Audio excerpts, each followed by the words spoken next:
I think that Shakespeare and everybody else who writes or tells stories or writes poetry in these veins is really interested in um, kind of like the nightmares and the dreams and like wish fulfillment of just very intrinsic parts of human nature. Hi, this is Dr. Andrew Rimby, host of the Ivory Tower Boiler Room Arts and Culture podcast. If you haven't, please take a second to rate us on Spotify or Apple Podcasts. Please make sure you're following us on Spotify or Apple. And did you know we have a YouTube channel? Please subscribe to our YouTube channel. It really means a lot. You can actually see a lot of our video episodes on YouTube. And if you don't want to listen to any ads that are going to happen throughout the episode, even though I love all of our sponsors, of course, you can listen to our ad-free episodes on Patreon. That's patreon.com/Ivory Tower Boiler Room. And right now, you can get 1 week for free to see all of the ad-free episodes. And all of those episodes are also video episodes. So you can get to watch me, the guest, and you can also listen to all of Mary's True Crime and Academia episodes ad-free. Okay, I hope you enjoy the episode.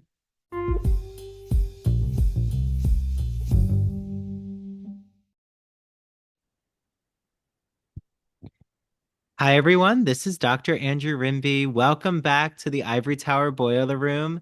Today, the tower is fully ready to go with fairy tales, fantasy. I have on Mary McMyne again, who was such a pleasure when we talked all about her novel, The Book of Gothel, a retelling of Rapunzel through the witch's eyes. Well, we're not leaving witchcraft with Mary's new book. It is called A Rose by Any Other Name. If you are a sonnet fan, hopefully you know where that line comes from, but don't worry, Mary will reveal everything soon. She is a novelist, poet, English professor, fascinated with the stories behind stories, the portrayal of women in history, folklore, and literature. She is the author of the Book of Gothel and a poetry chapbook called Wolfskin, which won the Elgin Chapbook Award, a graduate of NYU's MFA program. She's won the William Faulkner William Wisdom Award. Oh, as I would say to my students, nice alliteration, for a novel in progress. And she even received a grant from the Sustainable Arts Foundation. And when she's not doing everything else she has her hands in, she is the poetry editor for Enchanted Living. So welcome back to the Ivory Tower Boiler Room, Mary. Thank you. It's so good to be here. So I have to just ask the conversation we had with the Book of Gothel. I thought it was so fascinating how you think about the power of fairy tales, and I'm curious, like, what the process was for you to leave the fairy tale realm of sorts and that fictional realm into historical fiction, like actually bringing in William Shakespeare and kind of combining. It seems what I love in A Rose by Any Other Name is it's this dark fantasy meets historical fiction. How did that process go for you as a writer? So, I actually have been wanting to write a retelling that focuses on Shakespeare's mistress, who was supposed to have influenced his sonnets. I've been wanting to write that since I was about 21. Um, Mm. so that one was actually first. And then later, I wrote the Book of Gothel as like a kind of escape because I love fairy tales, and it was like a big I was in living in Michigan in the winter, and it was a way to sort of like get out of my head and you know have a good time in a place where it was negative 30 degrees outside and it was Oh like no. snowbanks in my yard. um, so yeah, so a rose. So it wasn't like the same book that it was, but it was. I went to London and I like walked around Stratford upon Avon, and what else did I do? I went to a play at the. I went to see As You Like It at the Globe, and which for a long time was my very favorite Shakespeare play. Um, anyway, so I had always wanted to do that. And I think that the idea that connects the two things is just that I'm really interested in stories that are passed down and the way that they encapsulate bias, like the bias of the writer, the bias of the storyteller, the bias of like the culture that it's propagated through, and then trying to imagine what how would the story be if that bias had disappeared from it, like if it was gone. And so that's what I wanted to do with this, and that's sort of the same thing that I wanted to do with the Book of Gothel. So it's not it still has the fantasy element, and it still has like a folkloric vibe in a lot of ways. Like there's Elizabethan flower magic, and there's candle magic, and then there's mythic goddesses like there in the operating in the background. But it it's still that retelling of a story that I think is super biased. Like I always felt Rapunzel was a very misogynistic like story, the way that it was originally told. And I feel like Shakespeare's sonnets are like worse. Yeah, how so? Like, why do you think it might even be even more misogynistic? So the the sonnets kind of like I was taught to read them a certain way in high school and in college when I took like introductory poetry classes and stuff. And the way that you're traditionally taught to read them, at least back then, um, was that sonnets, they seem kind of mean, but it's basically like, well, the words mean something different now than they do then. Like, so for example, there's that line in Sonnet 130 that talks about the breath that from my mistress reeks. And the word reek isn't supposed to have meant the same thing that it does now. Like, it just means, wafts out of her mouth, right? Yes. And that's the kind of thing that I was taught. And I used to really love Sonnet 130. Like I thought it was the most romantic poem. It was just like, and that's the My Mistress Eyes Are Nothing Like the Sun poem. Um, Yeah, I was gonna say, and are you okay, Mary, actually like in real time reading the sonnet for like all those sure. listening who like, haven't read a Shakespeare sonnet in a long time? Yes, sure. I'll do it. Oh, thank Let's you, see. Mary. Yeah. Let's see. Let's see. All right. Are you ready? Yes, I'm ready. My mistress' eyes are nothing like the sun. Coral is far more red than her lips red. If snow be white, why then her breasts are dun. If hair be wires, black wires grow on her head. I have seen roses damasked red and white, but no such roses see I in her cheeks.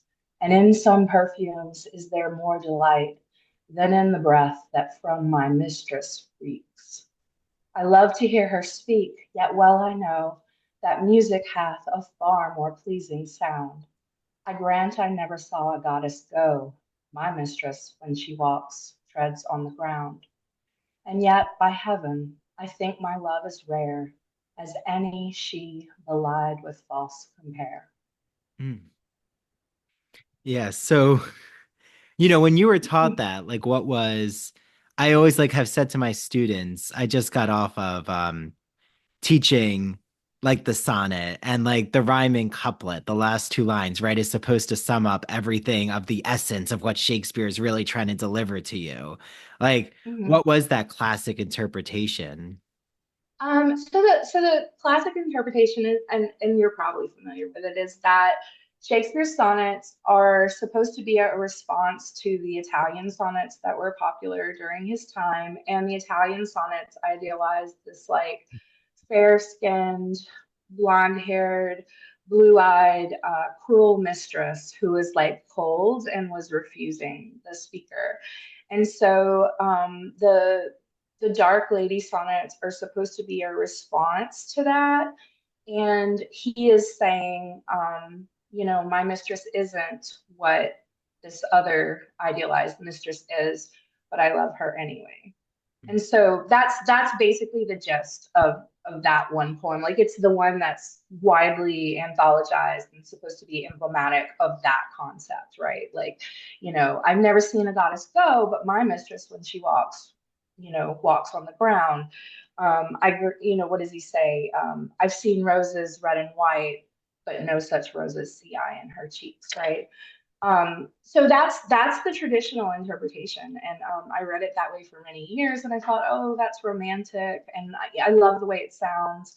But then, um, as an adult and as a feminist and as a woman, like when I went back to it over and over, I was like, that's really a lot of backhanded compliments. Like the last line, the ending couplet, does say, she's more beautiful than these other women would be, Mm, which is good. But there's a lot of stuff where he's basically like delivering these kind of like subtle mm, insults in that. And when you read that poem in context with what comes before it and what comes after it, then that aspect of the sonnet like becomes way more clear. So like the one before it, 129, he's talking about her playing the virginal, and how she's playing it and he wishes that he was the keys under her fingers, which there's like a whole scene about that in the novel where he like walks in on her playing. So that one seems pretty, positive, very sexual, but positive, right? And then whenever you go though into the next one after that, he's calling her tyrannous and explaining that her she is her darkness doesn't make her ugly, it's her deeds that make her ugly, is what he's saying. And that, and then there's another one that calls her black as hell later. And then there's a lot of scholarship about in Elizabethan times, the word hell often was used to refer to women's vaginas. oh, Um, so there's a lot of play, like word play about that in the mhm. sonnet. So when you, it's one thing to see these sonnets like separately, one at a time, and kind of engage with them as a close reading. But when you actually read them in a sequence, they are not nice. They're they're kind of, it's a lot of like backhanded compliments and subtle accusations that she stole the fair youth away from them, that she gave them both venereal disease. Like there's a lot going on in those poems, and they really read like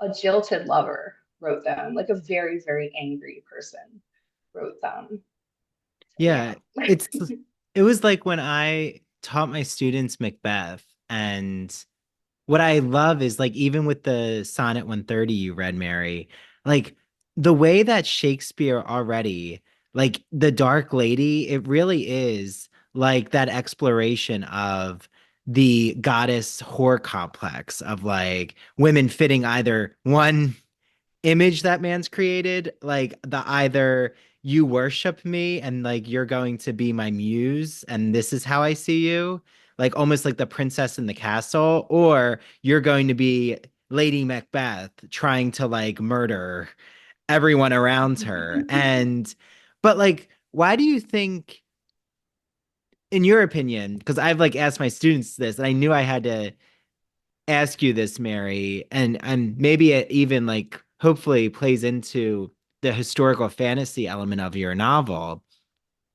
Like, what is the major difference in your opinion between a fairy tale and like say a dark fantasy? Because I feel like even Macbeth could be a fairy tale, but I was even like trying to get my students thinking about, okay, well, why is it not a fairy tale? Like, why is she not the evil queen in Snow White, even though the language that they have is very similar about being self-obsessed and like all consuming in their psychosis? Um, I think that, I mean, like the technical answer would be that fairy tales are written down versions of folk tales. Mm. right? So there's stories that have been passed. I was just thinking about it as you were asking. I was like, goodness, what is the answer to that? So it's a good question. But so fairy tales would be written versions of folklore that was passed down orally. And that's like and then dark fantasy is just literature that has fantastic horror elements like all mixed in, right? So that would be like the genre studies answer. But then I would say that like I think they're very, very closely related, you know. I was talking about this with one of my author friends and who writes gothic novels. Mm. And she asked me a question about like horror, fairy tales, dark fantasy, like gothic novels. What's the difference between Hmm. those? And we were talking about how like it's really kind of, you know, you have like a few pieces of literature that kind of like seem to spawn a lot of other things, right? And Yeah.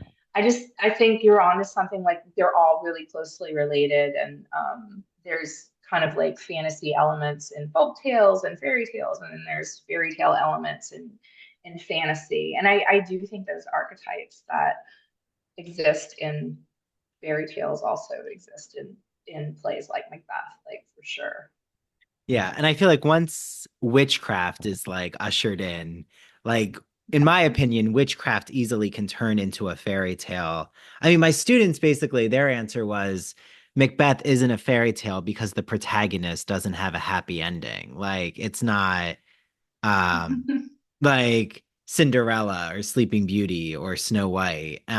But even with the sonnet you read, the way that like Shakespeare anticipates Snow White, or like there's like even references to red, or how evil is going to be associated with like that gothic darkness. It's almost like, did Shakespeare in a way like inspire the Brothers Grimm who were hearing these tales passed, like you were saying, fairy tales were passed down. So like the Brothers Grimm heard these tales told by Germans who then they like would write down the tale. Like, I guess I think maybe it's a hard question to like dissect because it's like a genealogy question. But like, why do you think Shakespeare is so interested in these themes, like has this fantastical element to his writing? Yeah, I mean, I think, you know, folk tales go way back. And off the top of my head, I'm trying to think. I do think, I do think Shakespeare Macbeth is before the first known written version of Snow White. I think it's I think before so. the Brothers Grimm, but I think that's true. Um, but I would kind of be surprised if there wasn't an earlier version of a of a folk tale or a fairy tale that was really similar to it that would have been popular in Shakespeare's time. You know, all that stuff seems to just people tell stories and people travel around to trade goods and all the stories kind of intermix and you know there's different versions found of them all over the world, right? But I think that Shakespeare and everybody else who writes or tells stories or writes poetry in these veins is really interested in um, kind of like the nightmares and the dreams and like wish fulfillment of just very intrinsic parts of human nature. And you know, I think horror does that. It explores the anxieties of people, and then you know, fantasy explores like the heroism and this desire to be important and the quest and wish fulfillment. You know, so I think they're just all different ways of exploring these deep anxieties that have probably existed as long as people have existed, right? Yeah. Well, and your protagonist, Rose, um, like you have a whole opening section, which I love, is like how she was named Rose, which does have like a very fantastical element right away because her mother christened her that name because of the thorny blooms in her mother's garden. So it's kind of like it just reminds me of how in fairy tales, usually like the pricking of the finger and like how blood is in Sleeping Beauty, Snow White. I mean, even I guess you could read Little Red Riding Hood's like cape and why is it blood? Like that um escape from innocence into adulthood and how like perilous and treacherous it is for young women, especially if they're like encountering predatory men. So like, what was it naming her Rose, which also right appears in the sonnets, um, too multiple times. Like, why was that such an entryway for you? Like, you knew, okay, I have to like go with Rose as my protagonist name.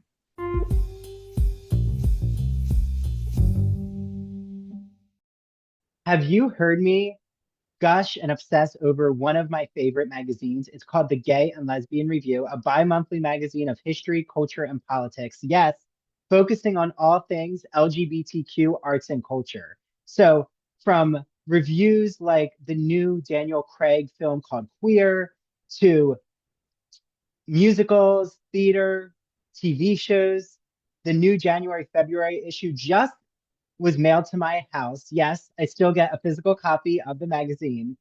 There is a discussion about sodomy at the court of Louis the 14th, how Mark Twain was bottom shamed. Yeah, I know.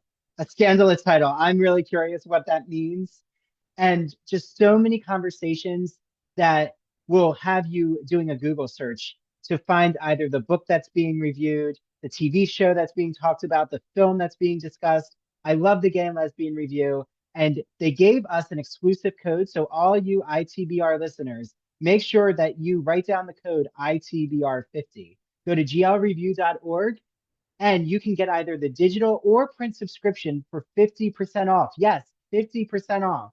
Use that code ITBR50. I hope you enjoy your reading. So you all know that I am such a fan of musical theater and classic movies. So I can't wait for you all to listen to one of my good friends' podcasts. It's called That Old Gay Classic Cinema, hosted by Christian Garcia. It's a podcast that looks at classic cinema films that we know and love. And he was inspired by Turner Classic Movies and The Great Movie Ride. Remember that amazing ride where the Wicked Witch of the West rose up in a burst of flame in Disney? That was one of my favorite rides. I'm so sad it closed. So, while looking at classic films, Christian is so excited to look at it with a queer lens. And he brings on friends like myself to talk about all of these films. I was on the first episode when we discussed The Sound of Music. I've been on an episode of Alfred Hitchcock's Vertigo. He just released an episode about the Philadelphia story. He's done Meet Me in St. Louis, Sweet Charity, Psycho, Mary Poppins, Hello Dolly. He had on Down the Yellow Brick Road hosts and the Garland Gab hosts to talk about The Wizard of Oz. So make sure that you listen to That Old Gay Classic Cinema on Apple and Spotify and follow him on TikTok and Instagram at That Old Gay Classic Cinema. Okay, start watching the classic movies and make sure you listen to Christian's podcasts.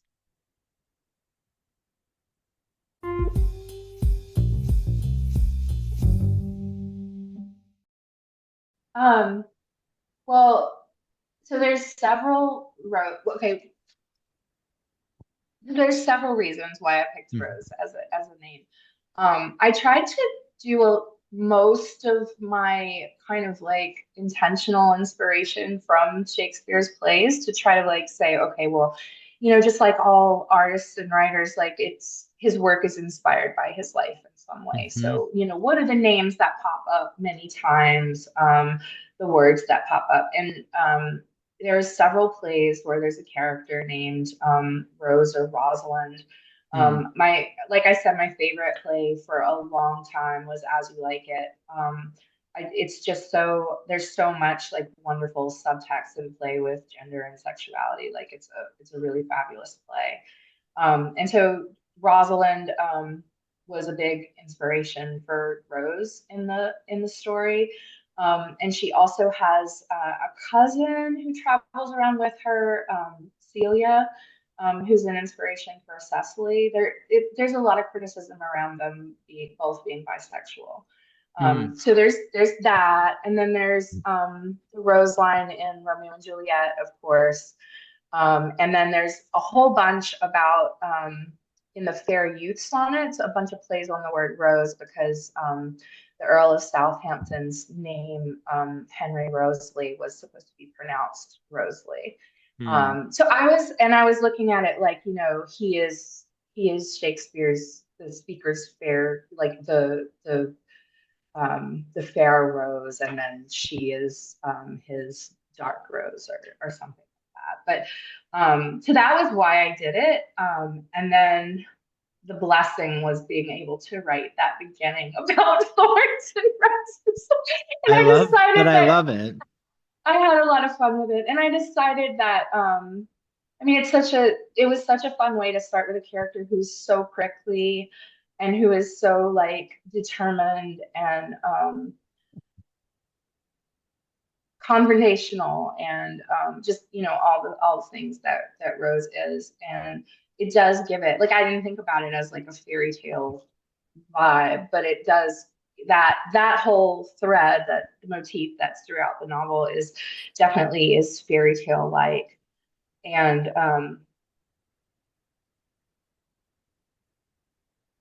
I had something else I was going to say, but I forgot it. But yes, it's very so I was really concerned as I was writing this. I'll keep this brief, but I was really concerned as I was writing the novel that naming her Rose and calling it a Rose by another name and playing with that was going to be like super cliche.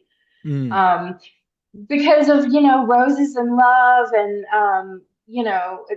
like I wanted to do it because it was in Shakespeare, but I decided that like the only way out was through, and I was just gonna like lean into it as much as I could and have fun with it, and hope that like that kind of play and exploration like and complicating it like made it not a cliche.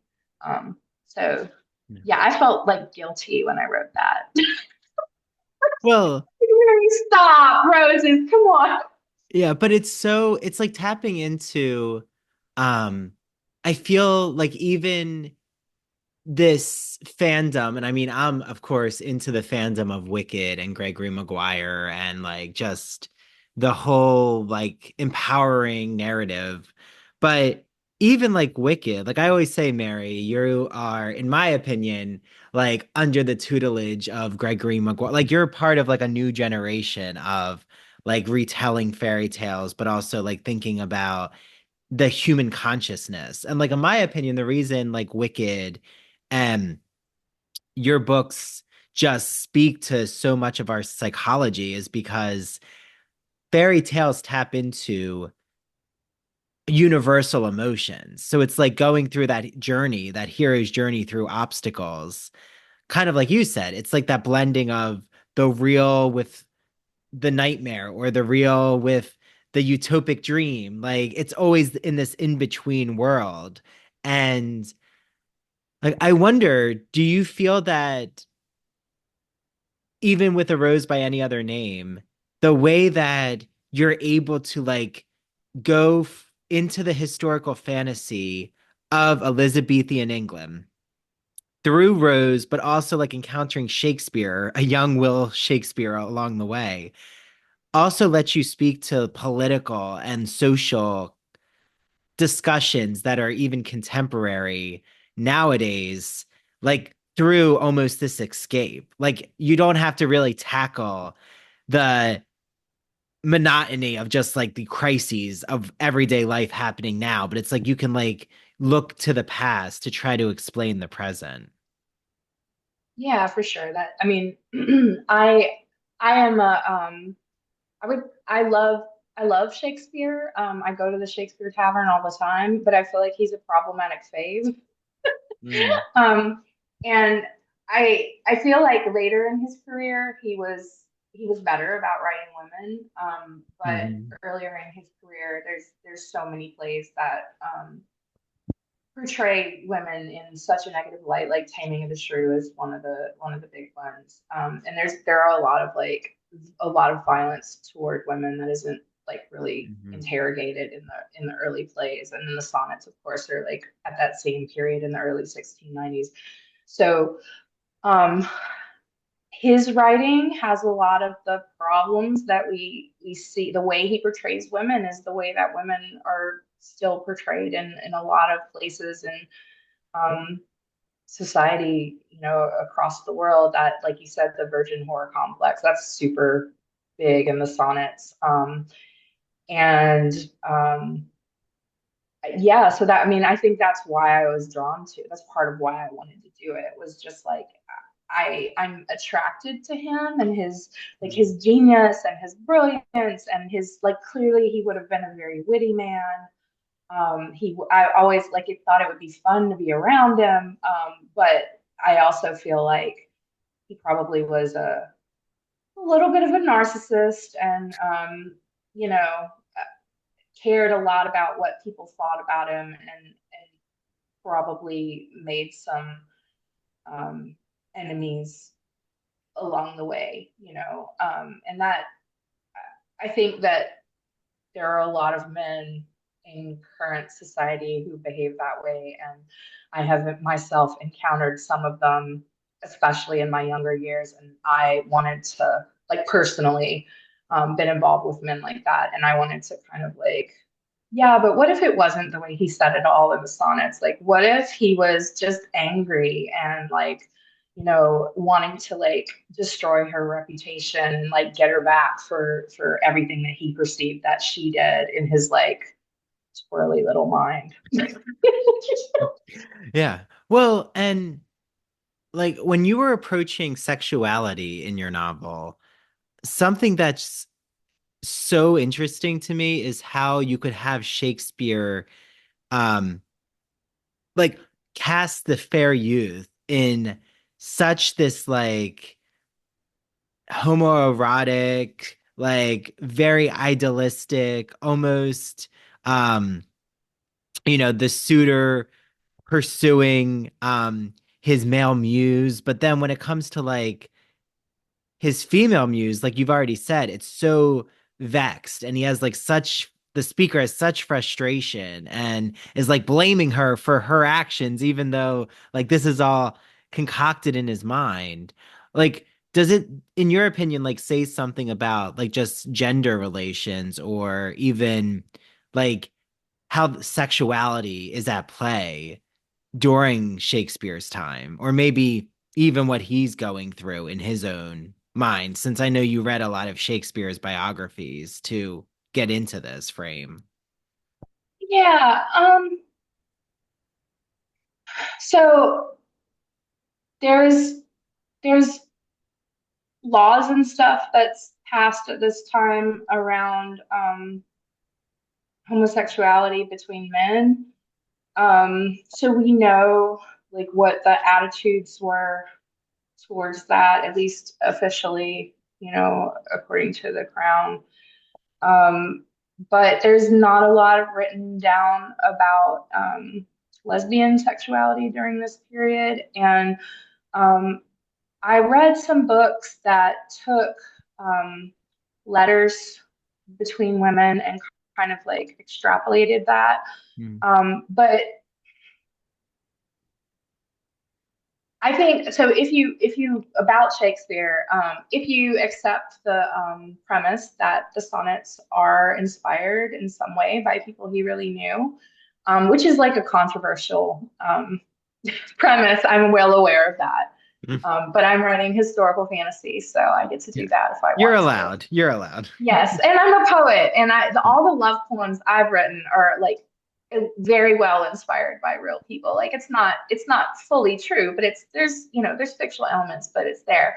But when you read the Fair Youth sonnets, um, he at first, I guess, and this was something I think you wanted to talk about too, like what is the story of the whole sonnets, right? Yeah. So the sonnets are generally divided into three groups. The first 18, first 17, I think, are sonnets entreating the fair youth to marry and bear an heir. Mm. And there's a lot of agreement among critics that they were written on a commission. Like somebody asked Shakespeare to paid him to write these sonnets convincing someone to marry.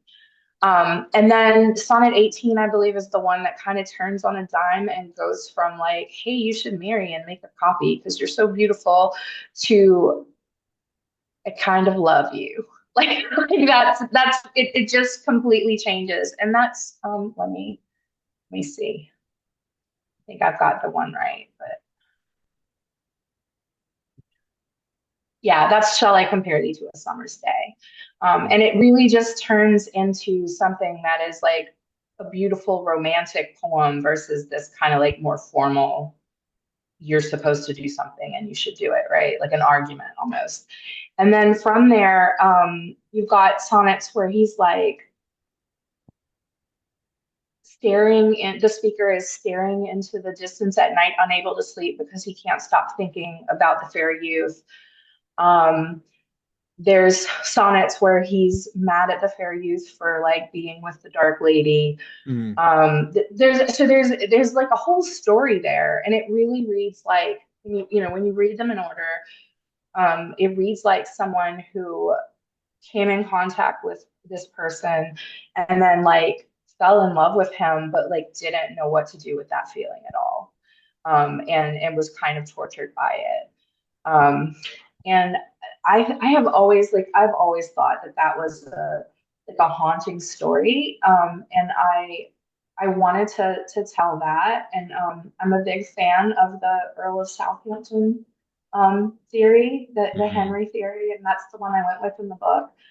He got the first sonnets kind of map with some things in his life, like he was supposed to get engaged, and he like refused to get engaged during this period. And then there's the Rose connection, and there's a few other things that he was the dedicate. He was Shakespeare's first two long poems were dedicated to him, and there's a rumor that he lent Shakespeare £1,000 during this period. So there's a whole bunch that like puts it with him. Um, and that was like the very first when I really sat down to write this time. The first thing in my head was this image of Henry looking at Will, not knowing that Rose was watching, and he Mm. had like this longing on his face, and Rose saw it, and that was like it wasn't about Rose and Will, it was about that moment. So I've just always wanted to. I thought that conflict was really interesting, and I always wanted to write it. And then I was really interested in like contradicting the Dark Lady sonnets too. Yeah. Well, and I don't want to let go what you said because I feel like it's so important, which is like historically, sodomy and like specifically sex between men, like has this criminalized history, um, like from Elizabethan England and like onwards in England. That why do you think why do you think, I guess, first, like female same-sex desire doesn't get put under the same scrutiny, and then like whether that like entered at all into like your imaginative thinking about like Rose and the novel's premise with sexuality and queerness between women, but also um do you think that there's any connection with female same-sex desire and witchcraft, like even like with those who were persecuted as witches? Yeah, I mean, what I what I think about that is that I think it was very hard for people to imagine sex, for men to imagine sex without a penis being involved. If that makes sense. Like, it just, I don't think that I mean, it's that one of the things that surprised me when I was researching this was that there was actually a pretty healthy conversation between like, well, not, I wouldn't call it healthy, but like a raging conversation between like this idea that women had desire, Mm, um, in this period versus like the ideal cruel virgin who was like cold and standoffish. And there was that whole thing about cuckoldry and that appears in Shakespeare's plays. But it's always with women, it's always about like being promiscuous with men. Um, mhm, and it just I don't know. The only way I can explain it is just like it wasn't talked about. Women's sexuality was assumed to be a certain way, and it just sort of flew under the radar. I don't know enough about it to really say. mm. Apart from that, though, I forget the other part of your Oh, question. so do you feel like there's a connection between female same-sex desire and Oh, witchcraft in this period?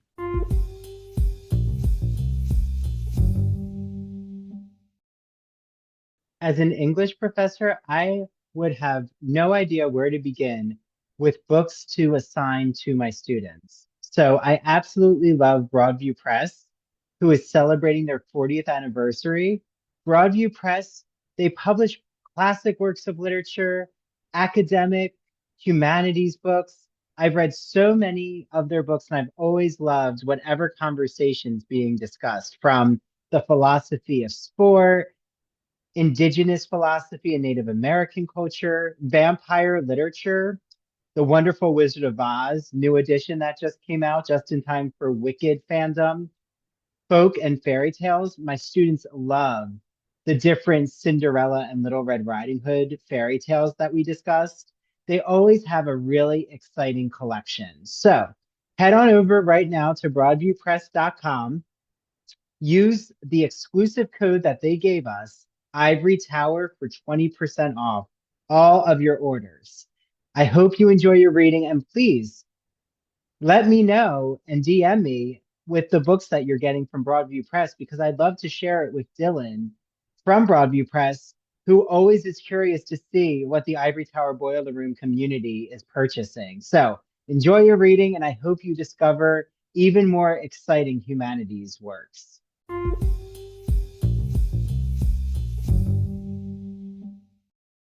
I feel like anytime, I mean, there were um, other people other than women being accused of witchcraft, so I don't want to oversimplify completely, but the large majority of women who, people who were accused of witchcraft were women.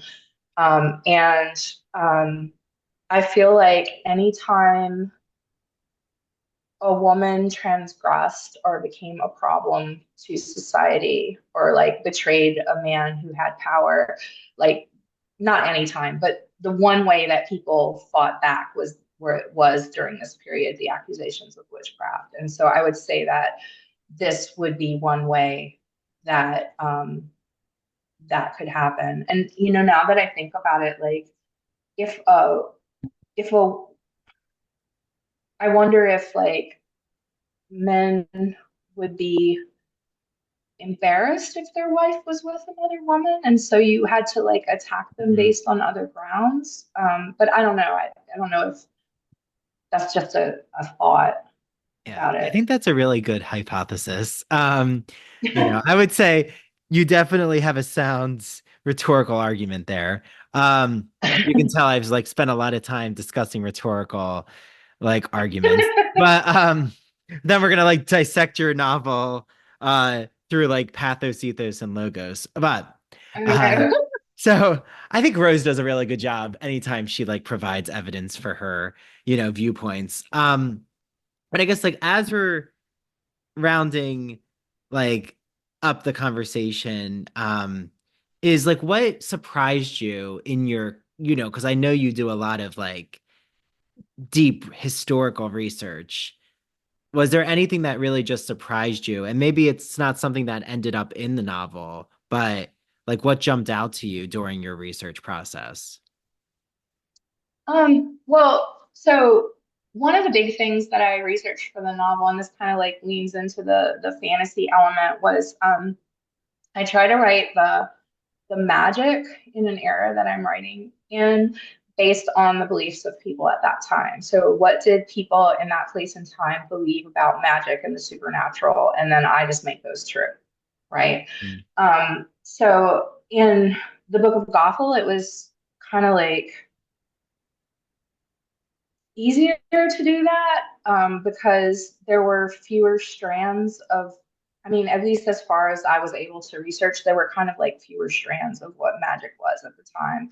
Mm. Um, there was the church, and then there was, you know, devil worship and witchcraft, right? Like it was there were educated people that had other theories, right? But I was writing about peasant girl, so it was a lot simpler to kind of like imagine the world from her perspective. But when I started writing the Elizabethan era, there are so many realms of disciplines of magic that are in Mm. there. So that there's astrology, there's alchemy, there's um, cunning cunning folk, right? There's flower magic. There's even music. This was something that surprised me. Like even music was viewed as magical. Um, and when I sat down to write this, they put in. Like I said, I'd always wanted to write the Dark Lady, but my publisher is a science fiction and fantasy publisher, so they put in my contract I had to do the magic infused retelling of Shakespeare's Dark Lady, right? Mm. And so I was like, okay, well, I'm going to do Elizabethan magic. Holy crap. I have to like figure out what that is because that's a complicated thing to say, right? Um, and so the thing that I found out that surprised me is that I was like, I had to come up with a theory for what connected all those realms. Um, and I couldn't quite do it at first, but what I found is that the connecting factor between all of that like completely makes sense as like a holistic worldview of magic. And it's just that we have they thought that the heavens, moved around and different planets had different influences on people. And like down to flowers, Mm. there were certain plants and flowers had certain like astrological influences. So one would be like influenced by Mars, and another might be influenced by Saturn, right? And then people would have moods in their blood that would be brought out during certain times, right? Alchemy is about transforming elements by like awakening some parts in them versus others, right? Mm. Demon summoning, you had to invoke certain elements. Like the whole, like every single thing is just all about like how does the heavens affect like the inner world of things, of people. And that really surprised me. Like I tried, like, in retrospect, I should have thought that, right? But that's why there was such an obsession with astrology during the Elizabethan era because they really thought it was responsible for so much of what they didn't understand about the world. Yeah. Well, so, my last question, which I think you've left us with everyone listening, you know, has like their appetite whetted by, wanting to like read A Rose by Any Other Name, most definitely. Um, and all these like cliffhangers. So my question, Mary, is like, are you now, if you can talk about it, like, it just seems like the next project for you would be like heading either into like the Regency era with witchcraft or like the Victorian era, like with the pre-Raphaelites and Christina Rossetti, like in the nunnery and writing Goblin Market. Oh, that sounds really fun. No, it is late 17th century Scotland, so Ooh. 1692. And it is about Robert Kirk, the person, the folklorist who was known as the fairy scholar, Ooh. or the fairy minister. It's right at the foothills of the Highlands, and he wrote a book called The Secret Commonwealth of Elves, Fauns, and Fairies. And he basically recorded all of these folk beliefs about second sight, and fairies and other like whatever people believed that were supernatural in the Highlands. Ooh. And I'm he So the short of the story, there's a legend about his life. He wrote the book. Everyone knows you're not supposed to talk about the fairies. The good people are very vengeful. We don't call them anything but the good people because we don't want them to be mad at us. We leave out like cream to make them happy so they don't bother us, right? Like Celtic fairies are very spiteful, earlier the earlier you go. And so there's a lot of superstition around that, and you weren't even supposed to talk about them. And then he wrote this book, and then Mm. circulated it in London.